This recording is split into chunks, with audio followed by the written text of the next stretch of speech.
Hello, welcome everyone. Thank you for joining us.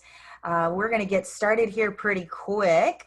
Today we have Kelly Howard, founder of Bayou City Outdoors and now Fit is Freedom expert. Kelly is a dear friend of mine and I'm excited to have her with us. Hello, Kelly. Hey there. Nice to have you. Welcome everyone. Thank you for joining us.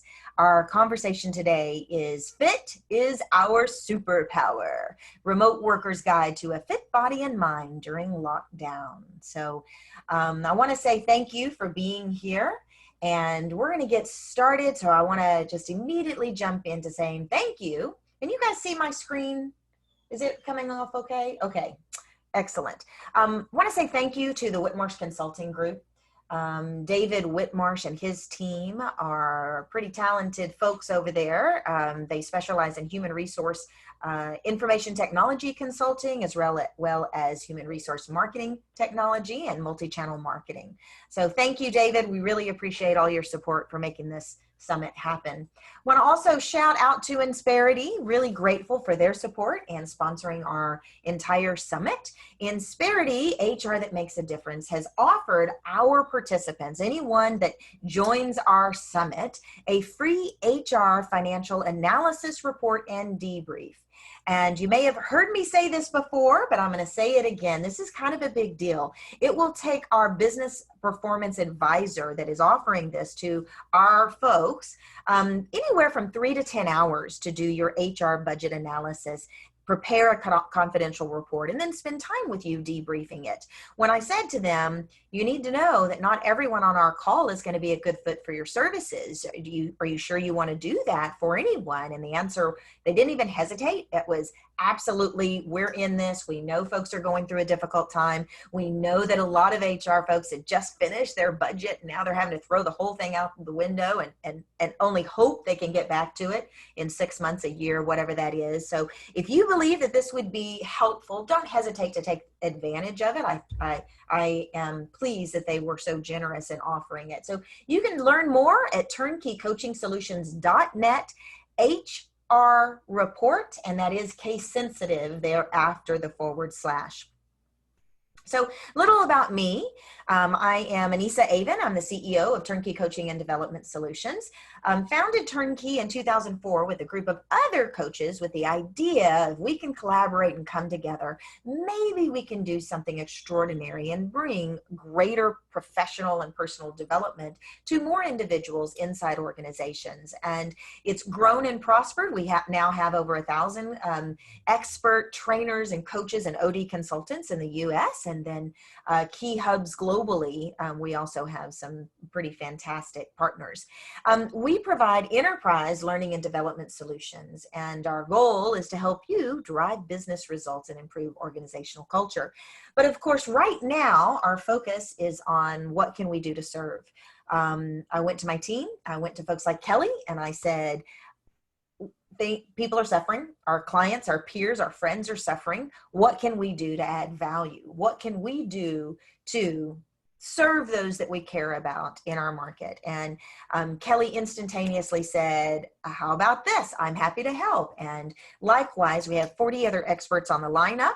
We will be doing the Leading in a Crisis, Actionable Business and HR Strategies for Navigating Crisis and Change, a full summit of 40 plus speakers and counting. It looks like we're going to be going every Wednesday and Thursday in April. And now we've got folks on the book for May. So I'm really excited to hear what you guys want to learn about. If we have a talk that you haven't heard yet, log in, you can hear the replay.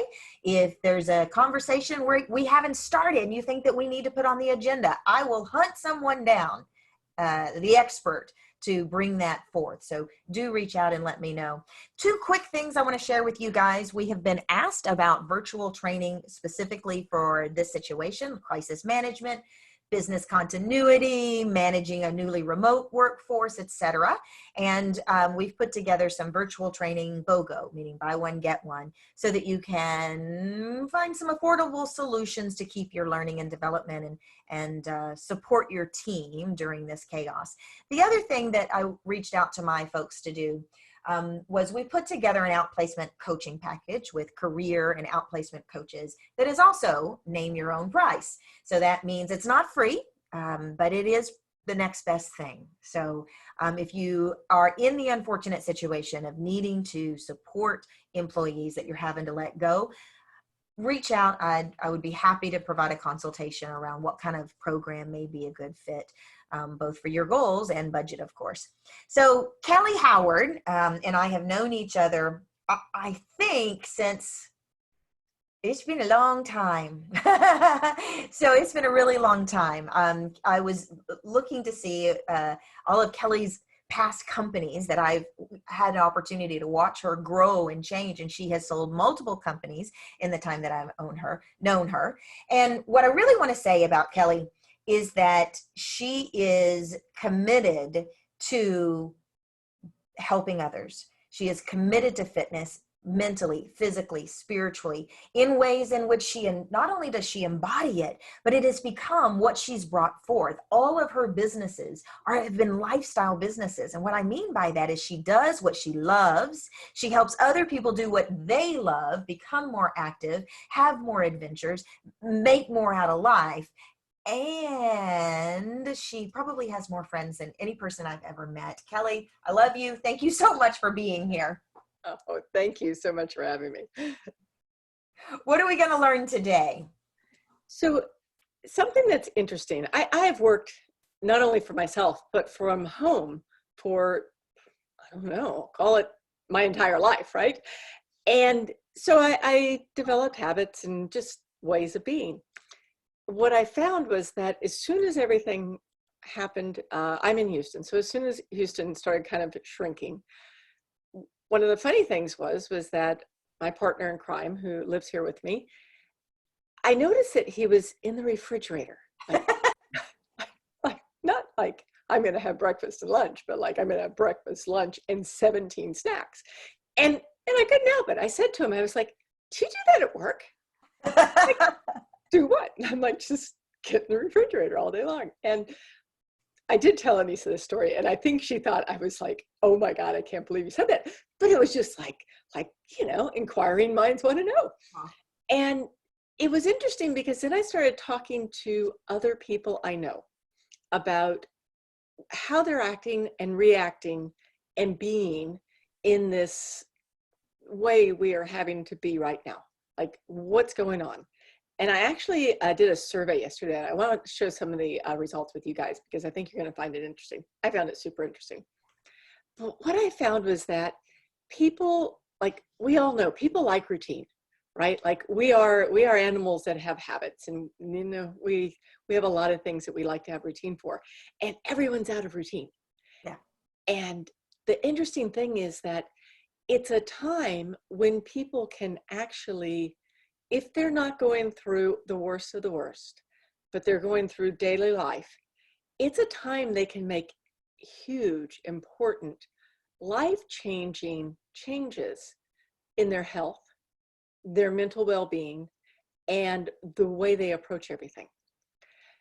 What I'm seeing more of, though, unfortunately, is right now is that, we're driven by our lizard brain, right? And our lizard brain is like, fear, fear, fear, what are we going to do? And so we kind of crawl down that fear hole, and we don't need to. Like, we really don't need to. There's so many things that your employees, that people in general can be doing right now that can shift everything for them, just shift life. I believe that, really, I do believe that if you aren't fit, and fit to me is not how you look. Yeah.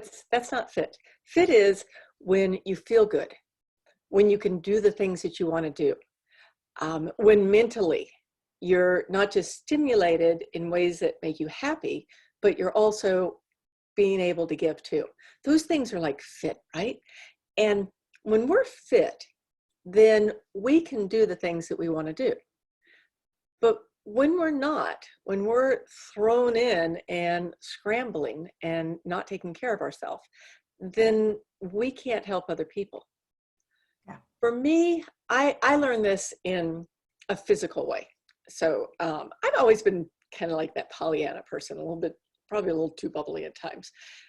But one day I woke up and I had a lot of things going on, right? I was caretaking my mom. I had decided that since we bought this new house, why not be the general contractor, right? Of course I can do that. I'll just throw my computer in the middle of the mess and, run everything.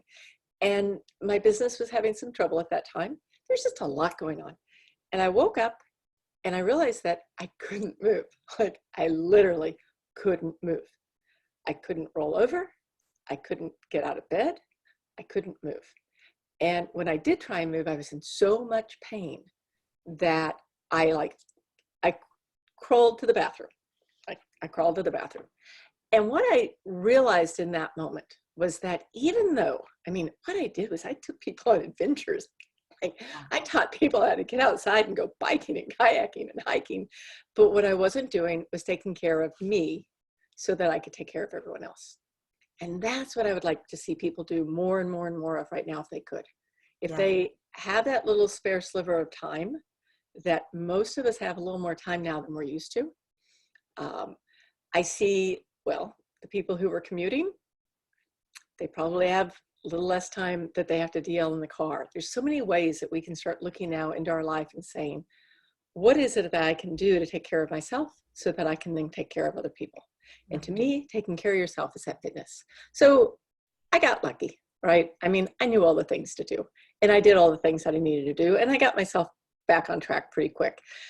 But it was such a big wake up to me, such a huge wake up. And there's a few things that I learned along the way. One of them is that none of us are immune to not moving. If we're not moving, we're actually not living, right? We're a little bit like that shark that has to keep moving. But the truth is that if we're not putting movement into our life, then it's going to catch up with us at some point. And it could catch up with us like it did with me, or it could catch up with us by not feeling good, illness. There's a lot of different ways. But the truth is that we have to add movement to our world. Yeah. And this is a time we can do that. You may be doing it from home in the house, or you may be able to get out, whatever it is. But truly, I'd love you to see that you start talking to some of your people right now about how important it is to start moving. And in fact, I'd like to share those results from the survey that I saw yesterday. That's just kind of interesting. Good.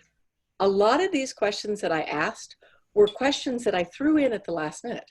Like the first question I asked was, who needs help working out at home? Like almost no one answered that question. Right? Got it. No problem. Right? I'm like, seriously? Cool. Right? Good job. But then when I started asking more direct questions like, how are you sleeping? Most people told me that they were sleeping really poorly. Yeah. Like that they're stressed. How are you eating? How are you eating? The ones that were honest told me that they were in the refrigerator, 14 times a day. 17 times a day. Right? Don't share this with, Oh, I wouldn't. Another thing that I learned is that people they're not moving as much, even though we've got more time, they're not out there moving. And even though they don't need any help getting moving at home, they're still not moving. Yeah. But they're also working more, which I know so many of my friends who are in corporate who said, oh, I don't know what I'm going to do when all those people go home and work from home. They're not going to work. Yeah. I'm like, I bet you that they're going to work twice as hard. And they are, because we're creatures of habit. Yeah. So taking all those things in, a few things that I would suggest. One of them is movement. Like, it's number one. You've got to move to stay well. And there's so many ways. Like, I'm happy to go offline because we don't want to go down the whole rabbit hole right now. But there's so many ways that people can find to get movement going on, even if it's just walking in their neighborhood. Getting outside, it's huge. That's been my life for 20 years, is telling people to get outside. And now I'm seeing where people are like, doctors are actually prescribing me get outside, get outdoors kind of thing, because it's so good for us. Yeah. Another one is that we've got to learn to manage our mental stress, because the mental stress is really what's driving that no sleeping. It's what's driving the staring in the refrigerator. It's what's driving a lot of the things. Yeah. So managing your mental stress, a few things that I would suggest really quick. One of them, and you can just, if anyone needs this, I've got another handout I can happily send you that I did on the podcast, which is one of them. They need to limit their media. Like everyone needs to start limiting their media. I have seen friends who are they're watching the news 24/7 and they're freaking out. Mm-hmm. Another one is that you need to limit your exposure to things that aren't positive. Mm-hmm. And that is not coming from the Pollyanna side of me. That is coming from the part of me that really knows a lot about our brains. Mm-hmm. And that not positive could be whether it's the media, whether it's people that are maybe on social media that are taking a low road. It could be what you're watching on TV, right? Like one night, Phil said to me, literally, he said to me, "Do you want to watch Outbreak?" No. I don't want to watch Outbreak. No. And so then he said, "Well, do you want to watch Ostrich instead?" Which was brilliant on his end. Right. But think about it, right? We need to limit the things that are taking our mind and just running them down that lizard brain hole. Why is that? What is it that, I mean, I happen to know the answer, but I want us to have a dialogue about it. Why does it matter? You know, if that's how a person unwinds or that's what a person's doing with their downtime, why does it matter if it's negative or, you know, okay. Such a good question, because everyone says that to me. And they'll be like, "It doesn't matter. I'm just relaxing." But you're not, because we may be watching Outbreak or whatever the name of that thing was, some, pandemic badness. And we're watching it as if we're being entertained, but our brain, the amygdala, is kicking in and it's like, "Oh no, oh no, oh no, oh no." And as soon as we shift somewhere else, our brain's still thinking about the tiger. Our brain's still thinking about what's going to take us down. That's how our brains are designed. They're designed to save us. Mm-hmm. And we don't need saving from our brain. We don't need that extra cortisol in my belly either. We do not. And for my friends who tell me that they want to lose that belly fat, quickest way to lose that belly fat. Turn off the media. Cut off the cortisol. Absolutely. So thinking about those things, like some of the things that you can do, I would like to see people add more positive in their life. I'd like to see people add more relaxation, whether it's meditation, self-hypnosis, deep breathing, whatever it is, whatever can calm your nervous system down a little bit. That's right now our job. Our job is to be as healthy as we possibly can. That's our job. All of us. And when we're healthy, we can do our work jobs better. We can do our relationships better. We can do our sleep, our life, our food, everything better. Mm-hmm. So right now, that's our job. Healthy as you can. A couple of other things is one of them is that people say to me, habit, like I have this habit that's stopping me from being able to do the things that I want to do. And in fact, this is a perfect one because one of my clients that I do one-on-one work with, she has or had, until she's no longer at the office, this amazing habit of hitting the vending machines like 3 times a day. And she had some health issues already, and so it was making it worse. So what I suggested to her with habits is that, and this is a super quick habit change, y'all. So one of them is that you have to ask yourself, is this a mindless habit or is this a trigger habit? Yeah. Okay. A mindless habit is something that you're just doing by rote. You're not even thinking about it. You're just doing it. A trigger habit is something that is triggering you, that it's usually an emotional thing that triggers you, but it could be an action. And I can give you a good example of trigger habit. A friend of mine, last year, I think, she said, "Would you do a 30-day no sugar thing with me?" I don't know, something she was doing for her company. And I was like, "Sure, no deal. Not a problem. I don't eat sugar," right? That was what I said to her. Sure, I can go 30 days without sugar. Well, what I really didn't think about was that we usually have a glass of wine at night. That's sugar, right? So And I didn't really realize what a habit it was until I would go to fix dinner, and then I would go, Phil would sit down, and I'd go to pour a glass of wine. I'd be like, whoa, rote, right? Just mindless rote habit. And so that was one thing. And then the flip side of that is that what I suggest with you do something like that. There's three ways you can deal with this. One of them is that you have to be 100% willing to change the habit. Okay. Like, you can't be like, oh, I'd like to change that habit. You have to be 100% committed. Yeah. If you're 100% committed, it's super easy. Like, if you're 100% committed to something, you're done. Did you say 100% committed to changing a habit? It's super easy. so wait, how did you get that superpower? That's what okay, let me step back one. Actually, I think I actually just did a blog on this. And it was that if you're 100% committed to something, it's probably pretty easy. If you're 99% committed to something, it's almost impossible. That's the difference.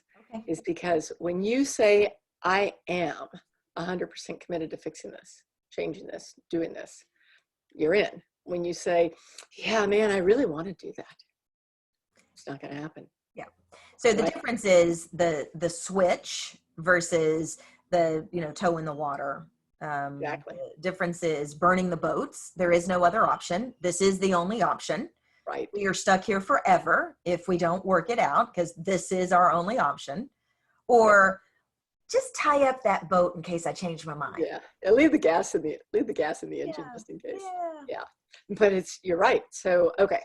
It's true that did need a little bit of a statement change. The other one is that you can ask yourself, what kind of person is the kind of person that does this thing that I want to do? Okay.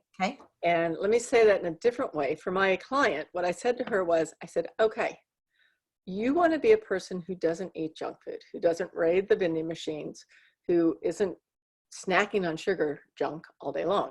So what kind of person doesn't do that? She said, it's super easy. It's someone who is a healthy, fitness-driven, she went on and on and on, but she got what that person is like, right? And the person that she wanted to be is who she started having to act like she was. Yeah. So that's another way of changing a habit. It's just acting like the person that you want to be. Mm-hmm.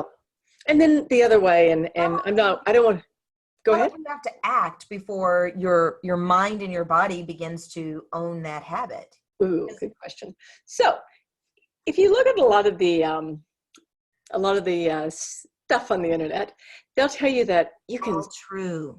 It's all true on the internet. On the internet, I found it. It's true. That's right. On page 288. Right. So a lot of times they'll say it's 3 weeks. 3 weeks is what it takes to change a habit. Okay. I call BS on that. All right. I really do. I think that it takes us more than that. It takes us a lot more than that, because 3 weeks is your toe in the water. Okay. When you start doing something for, most of the studies show really that it's about 66 to 90 days. When you can maintain that, then you're going to maintain that habit as long as it's important to you. As long as you get through that first 66 days, which I've been telling my clients, wow, what a perfect time we have right now.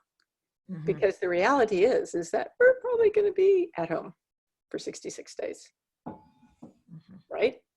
So now is the time to change those things that you want to change, to choose what you want to choose. And yeah, you have a question about that. Yeah.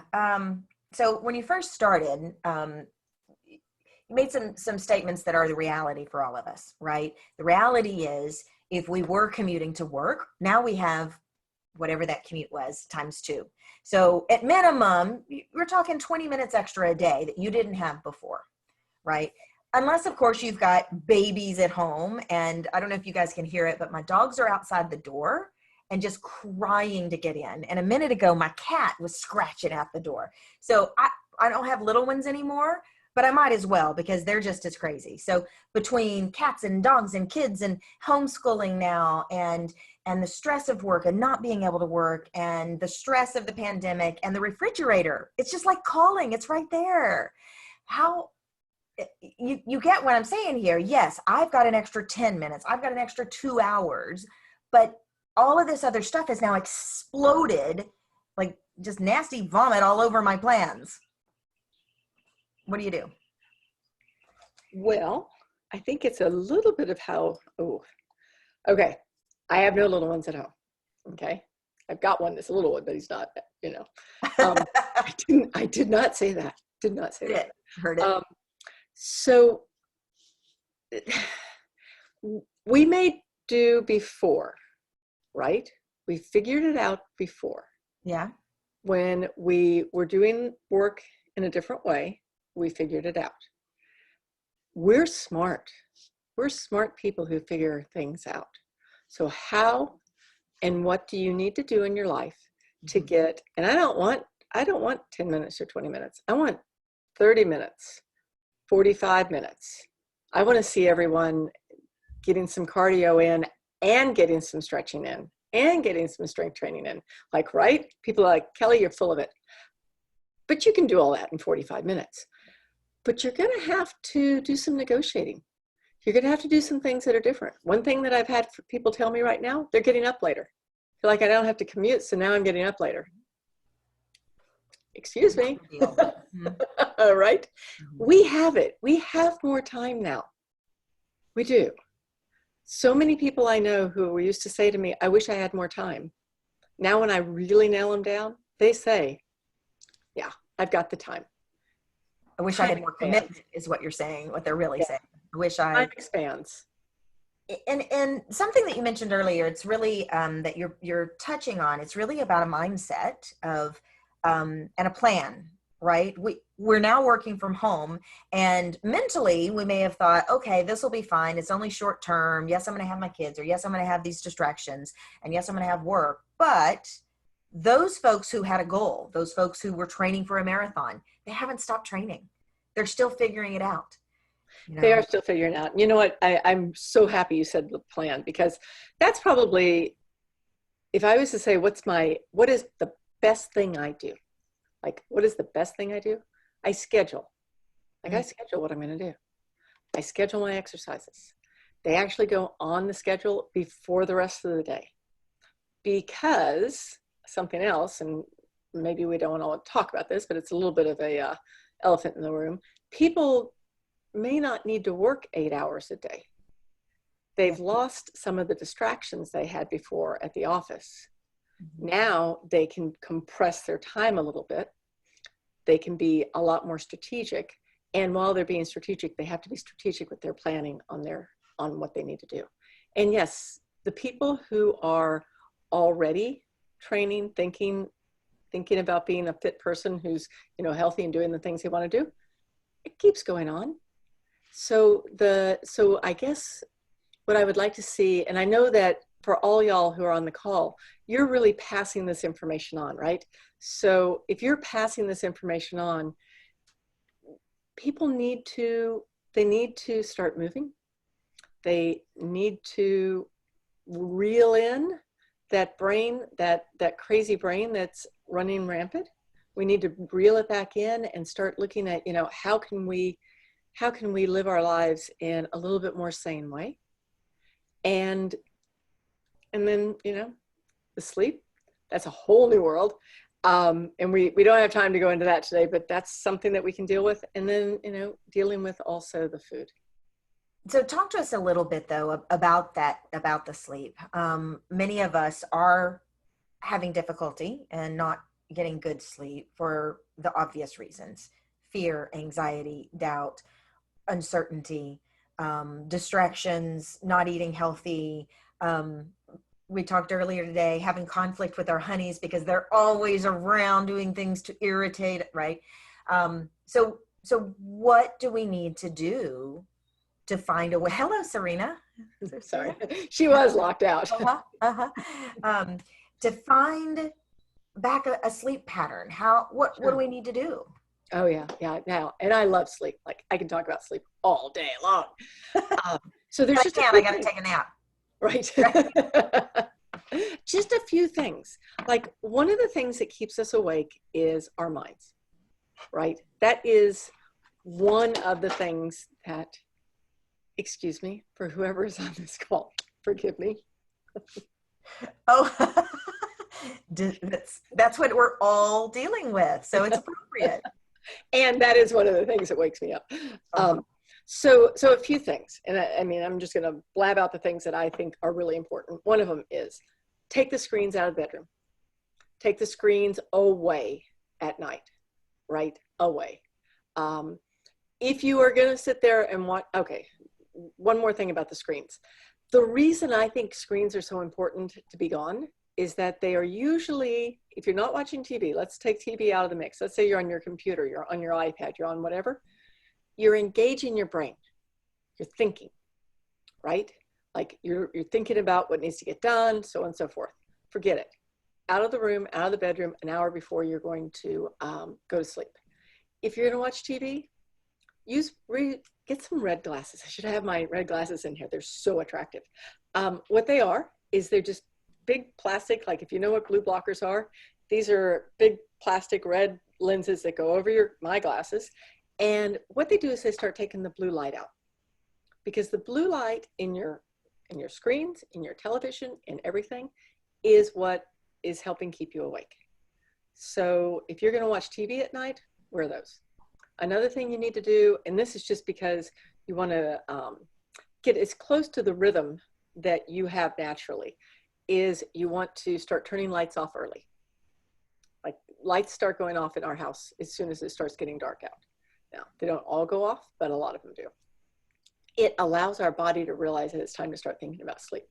Okay. Keep it cold. Keep it cold in the room, in your bedroom. Keep it dark. Like keep it dark in the bedroom, whether it's, for me, like I'm a little crazy. Okay. I flat out admit it. I'm a little crazy about this.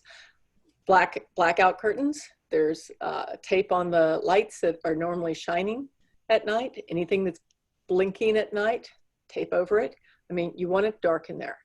The other thing that you want, and this is probably where I differ from most people, is that you want something that when you wake up at 1:30 or 3 or whatever time it is that you wake up every night, and as soon as you wake up, we know what happens. Your brain kicks in, right? Your brain gets turned on. You need something to turn it off. Okay. That turn off could be, for me, I use, and this sounds completely counterintuitive, but this poor Kindle that I use is, I have not only the light turned all the way down, I have a blue blocker on it too, so that you cannot even see the Kindle unless it's pitch black. But I keep something that I call a B book. A B book is a book that, it kind of is boring, right? It's not a really great New York Times bestseller that keeps you awake. Mm-hmm. It's something that you can start reading and you're going to fall asleep. But what it does, you have a list of those that we can go, sure, oh, I got a whole list so that I can go to sleep. A whole list, because like if you, and I mean, I made the mistake just recently. I bought this great book. I woke up in the middle of the night. I started reading the book. I'm like, oh, this is really good. Next thing I know, I read the damn book the entire night, right? Not a B book. I mean, you need those books that are just throw down books. And all you're doing is distracting your brain long enough to fall back to sleep. Okay. That's all you're doing. You could do the same with a podcast, maybe a history podcast. Probably not history, because history is usually kind of brutal. Find something else. Yeah. A podcast of something that's... I love story. Right? A story podcast. Something that's just going to let you start thinking, turn your brain off, and then you're going to fall back asleep. Okay. If you can't fall back asleep, then get up, take a nap, right? I mean, don't like just lay there and sweat it, because the more you stress it, the more your brain's going to, I mean, think about it. All I've talked about today is ways of working around our brain. Right. Right? I mean, that is all we're talking about. Right. Yeah. And this is another one. But all of those things leading up to bedtime will allow you to have the opportunity to fall asleep. And then if you can just disengage your brain in the middle of the night, you can stay asleep. Yeah. Does that help? It does. And And so what we've learned so far, right, is to adjust our schedule, find that commitment button and push it. No excuses. We're also, have learned about the importance of finding a way to sleep. And of course, some folks just have insomnia and have for years. But I suspect that some of the things that you're suggesting, they may not have tried. I remember one client that I worked with probably 15 years ago, insomnia for years. And that we landed on exactly what you suggested, which was, okay, fine. We're not going to do insomnia anymore. You wake up, you get up, you're going to do something fun. And she ended up painting in the middle of the night. And suddenly it took her, a little bit of time. But first of all, she was excited about these paintings that she hadn't done since she was a kid. The next thing you know, her routine was back to normal, and she slept. I talked to her recently, and she's never had insomnia again. And she had insomnia for 12 or 15 years before she shifted. Fine. I'm not going to fight it anymore. I'm going to make use of this. And next thing you know, her body was like, this is cool. All right, I'll sleep. I mean, that's not an anecdote for everyone, but I think that some of the nuggets that you're sharing are certainly worth trying. I think in my experience, sometimes people will say, it's not about the blue light. That's just a myth. Okay, fine. Right. But try it and see. Prove it that it's a lie. Prove it. Exactly. I mean, there's a lot of things that don't work for people, right? But until you try them, you just don't know. Right. You just don't know. I mean, and one other thing, actually, and this is kind of off the subject, but it's not, is that one thing that keeps people awake pretty consistently is alcohol at night. So if you are finding that, don't realize that, myself included, and a glass of wine, you don't realize that it impacts your sleep. It does. And I know, and this is completely counterintuitive, but if you're waking up and just going and peeing in the middle of the night, just quit drinking water an hour before, right? Yeah. Like, just do it. People be like, oh, I have to stay hydrated. You don't really have to hydrate in the middle of the night. Yeah, you don't have to. Get it before. And if you do have to, let me just say this. If you do have to hydrate in the middle of the night, it means that you're probably doing all the moving that you need to be doing. Congratulations. Okay. Yeah. Talk to us a little bit about two things, about finding that 20 minutes or that 30 minutes that you would like to see people. I want you to talk a little bit about the micro habits. I know you and I over the years have talked about stacking habits and choosing to do small actions over time until, it's just part of your routine. Can you talk to us a little bit about that? Sure. And I do tend to like shifting big instead of little. I mean, that's just kind of my style. It's not everybody's style. But I can tell you that if you want to start finding the time, okay, this is like, I'm trying to think of a nice way to say this. I'm just going to say it. If there's one thing that people tell me every time, I don't have the time for that, right? Next week, next month after this project's done, next year after I get this business off the ground, then I'm going to start taking care of my health. That's when I'm going to start exercising. That's when I'm going to start moving. That's when I'm going to start hiking or whatever it is that they want to do. BS. Like, I'm sorry. Everyone has 24 hours in the day. If we take the chance and the time to actually say that probably the most important thing in our world is taking care of our health first. If we're not taking care of our health, we can't take care of anyone else. I mean, you can't tell me that by eating, stopping that rabbit hole, because I can really run down that one. So the micro habits. First one, scheduling. Exactly what you said earlier. You need to sit down. You need to sit down with a pen and paper and figure out where your time is that you can find. And if you can't find the time, I don't care. Figure out what it is that you want to do. Okay? So that's habit one. So you're saying it's not about finding time, it's about making time. It's exactly about making time. Mm-hmm. The second piece to that habit is that you have to be the kind of person who's going to do what you want to do. Mm-hmm. So, and I don't really like to talk about losing weight, because I think losing weight is something that is an epidemic in our society that doesn't need to be. Like if we're moving and taking care of our fitness and we just naturally hit the right place that we need to be. But let's say that someone wants to lose weight. That's the driving factor. Okay. Then the person who is the weight that they want to be, what are they doing? Mm-hmm. You know, it's that old success leaves clues. So what are they doing? They're the kind of person who's out moving. They're the kind of person who's scheduling their time and finding the time to exercise. They're the kind of person who's looking at their world and going, okay, if I said I didn't have time before, and now I don't have time, but everything's different, then maybe the truth is that I'm not making the time. Mm-hmm. Maybe it's not that important. I mean, some things it's just not that important to people, right? Right. And it's not until it's super important that it's worth it to you. And truly, if it's not that important, then I think that find something else, right? Find something else. Learn to sleep. Learn to eat better. Learn to deal with your stress. Like, think about those things first, if that's what really matters. But we do have to, own, like we have to own what we're doing, and we have to own our actions. And so frequently, and now is a perfect time of seeing it, especially when people are telling me that they don't have time now, is that to me, it means that maybe it's just not worth it to you, or maybe you're not willing to own your actions. And if you are willing to own your actions, then figure out what it is that you want, put it on a schedule, and just follow the schedule.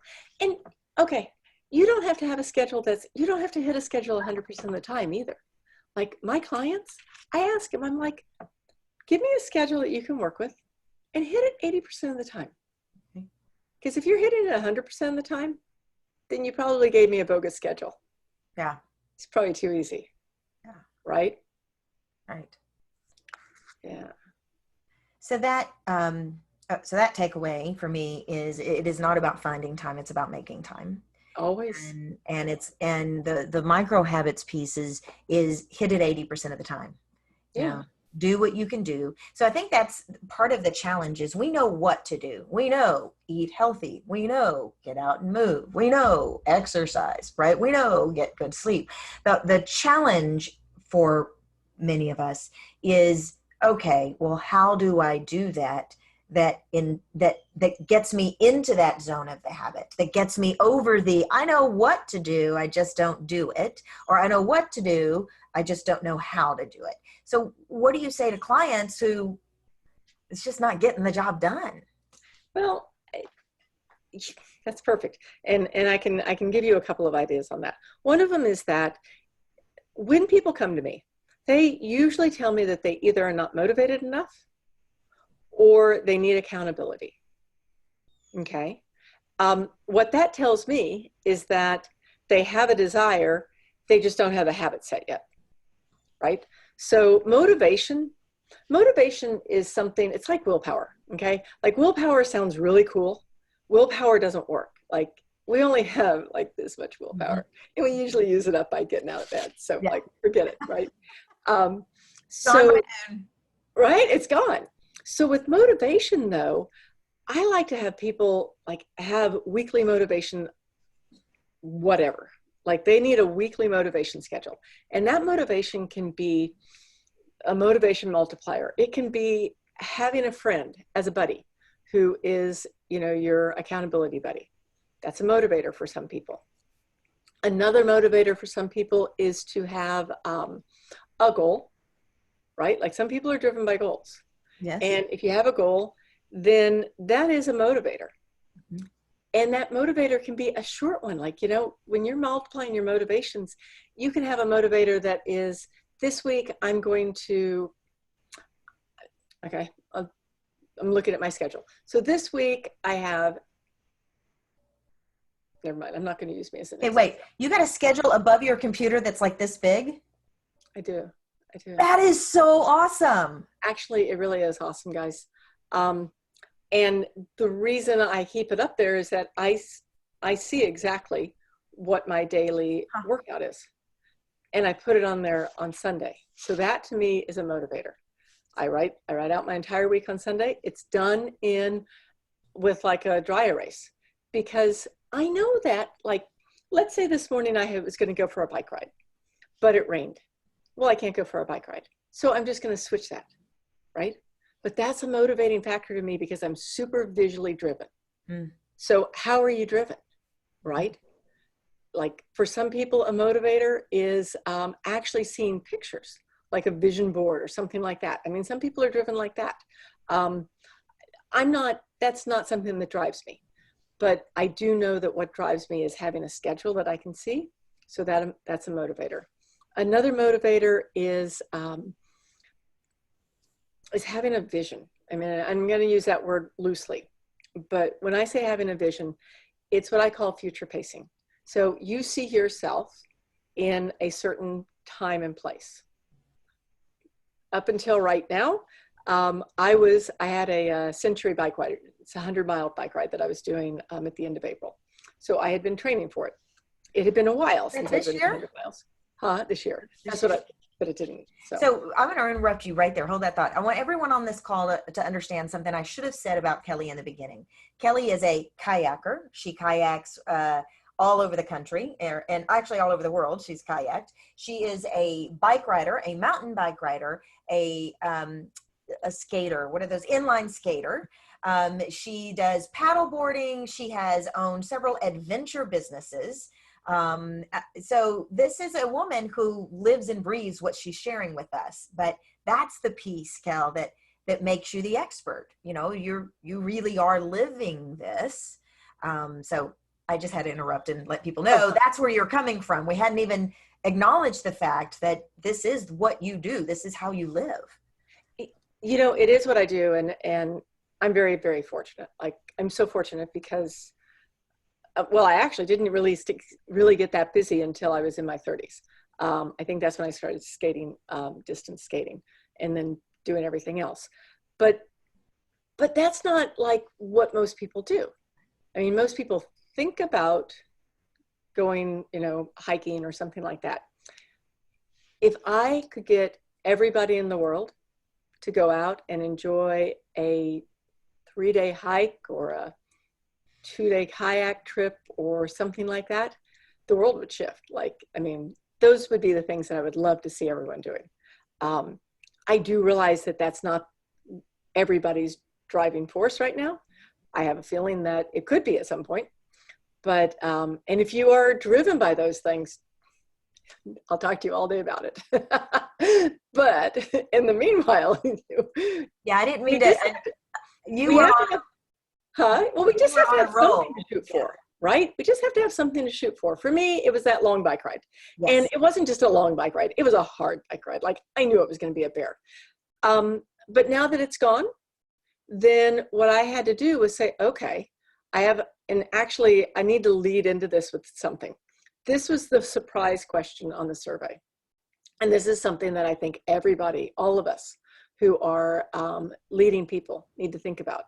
The surprise question was, let's see if I may have to make up how I said it, but basically I said, are you interested in learning how to plan for something fun in the future? And that's roughly it. But basically it was like, do you need help planning for something fun in the future? Every person answered that question. Absolutely. I was shocked. Wow. Because what it tells me is that, well, one thing we know, like, intuitively, we all know that we need things to look forward to, right? As people, we need things to look forward to.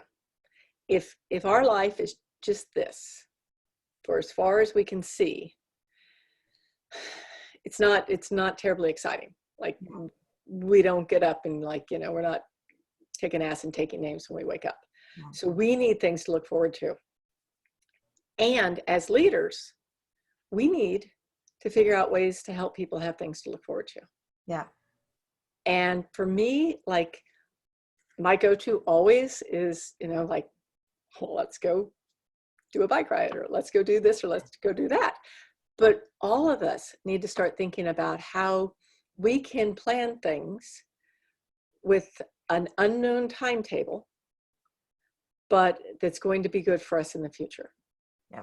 So a couple of examples. One of them is that I am working with some women right now on a bike ride. It's a long bike ride. We were going to do like, I think 8 days.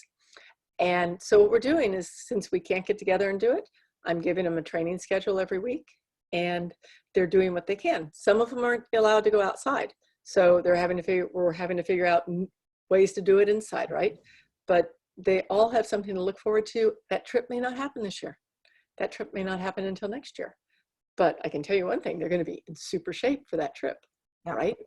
So I think, one of my takeaways from this whole thing has been that we really need to look for ways to help the people that we work with manage stress, feel good, handle habits that aren't helping them, and to have something to look forward to in the future. Yeah. Whatever we do for them that way. Yeah. Yeah, very good. So Kelly, share with people how to get a hold of you, how to get in touch with you. I also know that you have a fitness program that I would like for you to share with folks. I'm going to share the screen again so that people can see how to get a hold of you. There was some really amazing things that some of your folks have been saying. Share with us these details. Sure. So I work with people a couple of ways. One way is I have a podcast. And the episodes drop every Monday. You can find it on iTunes or wherever you listen. It's Fit is Freedom. That's the podcast. It's also the name of my website. Fit is Freedom. Fit is Freedom. And then I also do a little one-on-one work, not a ton, but I do know that that in this group, whoever's on the call, we were going to do a one-on-one coaching class with them, or one-on-one coaching call with them. And I will help whoever wins this. I don't know how you're doing the drawing. Whoever wins it, I am happy to sit down with you an hour, 2 hours if it takes it, but to really figure out a good fitness plan. And when I say a fitness plan, I always start with the end in mind. So what do you want to do? Let's do something fun. And then let's back out of that and figure out how to get you there with a schedule. Mm-hmm. As far as my online course goes, it is called Fit is Freedom Formula. And it's a 12-week program. The interesting thing about it is that it's 12 weeks. In the online world, we call it evergreen because you can start anytime and just go through it the whole 12 weeks. Mm-hmm. What I'm doing right now, because of your summit and one other summit that I'm with, I'm actually going to start the program with them, with whoever's in the course, and do a coaching call each week. Excellent. So we'll go through the entire program together. And what I espouse is that we're going to start with the end in mind. We're going to know what it is that you want in 12 weeks. I think 12 weeks is a really good time for us right now. And then each week, we work on motivation. We work on habit shifting. We do some accountability because until that habit gets cemented, being accountable to someone else is so helpful. Mm-hmm. It's that little, if you're from, say, Louisiana, we call it lagniappe, which I'm not from Louisiana, but it's that little touch. And then we just look at what is it that you really want and what's that schedule that's going to get you there. Yeah. And every week we dial it back in because things happen. And if you're not hitting it, let me say it this way. If you're hitting your schedule 100%, then we're going to step it up. And if you're not hitting 80%, then we're going to dial it back and see what do we need to do differently. But that is the online course, and it goes for roughly 3 months. And I don't see it on here, but because of this virtual summit, I actually did a discount. I think it's right at the bottom of the page, right? Is it at the bottom of the page? Because I was going to say, if y'all don't mind, don't share it anywhere else, because I've actually don't normally discount my programs, but it is like a substantial 30% discount for anyone on the call or for your people. I'm happy to help anyone I can, because I think it's so, so important. And it goes right back to what I said at the very beginning, that to me, fit is not really how you look. I mean, we all want to look great. We all want to do that. But fit is really how you feel and what you can do. Great. And yeah, I want everyone here that's a leader in their field to be able to do what they want to do and to be able to encourage your people to feel well enough to be able to get out there and do what they need to do too. Amen. I love it. Thank you, Kelly. This tell folks how they can get a hold of you. What's your email? What's your phone number? How can folks reach you? Email's easy. It's just simply Kelly, Kelly, at fitisfreedom.com. Great. First name, fitisfreedom.com. And if you want to give me a call, I work off my cell phone because I work from home and we don't have a home office. Yeah. The cell phone is simply 713-256-4698. And I think that this stuff is this information is also on the page where you registered. Oh, good. Great. Yes, that's right. You've added some information there, and the freebie should be automatically routed. And Kelly, this has been great. Thank you. Thank you very much for sharing your time and your expertise with us. And thank you, everyone on the call. We really appreciate you here. All right. Take care. Thanks, Kelly. Bye. Thank you.